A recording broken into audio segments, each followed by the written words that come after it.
Story time. I try and keep my hands down because it'll get too confusing. But we're going to talk about her.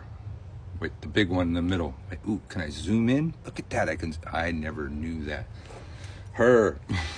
Santa Muerte. Now, problem that I think a lot of people are going to have with some of the debates that we're hearing out here, that's a goddess.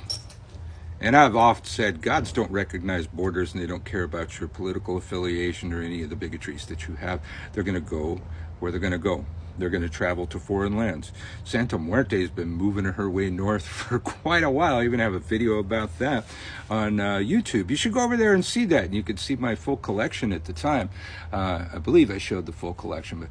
But once upon a time, I had other people working in my witch store. And I came in, and relieved them. And the person there said, hey, this customer of ours came in and she's been going all over Mexico and rescuing Santa Muerte statues from shrines that were being closed down, because the shrines tended to be built on public land or by roadside, sometimes on private land, that kind of thing, and not authorized by the Catholic Church, so they closed down these little shrines for her. So she'd been rescuing these statues so they didn't go into a fucking dumpster or something, right?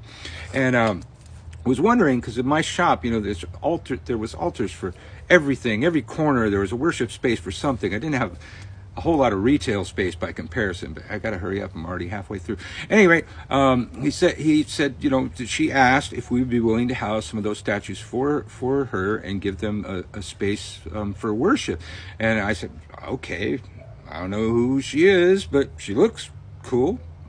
What the hell? So I did a bunch of research that night because she's coming the next day, and I got to learn, her likes, her dislikes, the history involved, and that she's a folk saint in the Catholic Church. But the Catholic Church doesn't recognize her, but actually the Catholics came up with the idea of converting pagan gods into saints a long time ago, and this is one of those times that it came and bit them in the ass, because this was an Aztec goddess that the people converted into a saint and wouldn't let go of her. They would not let go of her, even though they're devout Catholics. Anyway, I'd made this agreement, so I learned to work with her. And then she came in. Like I say, she walked into my life and hit me over the head. The woman showed up, and it was like a clown car of death. These statues just kept coming in. They kept getting bigger, different colors. One of them was like 6 feet tall or something like that. And I had said what I'd said, so I built a shrine that was 7 feet wide and 9 feet tall in layers to house all of these statues. And apparently I'm going to have to do a part 2.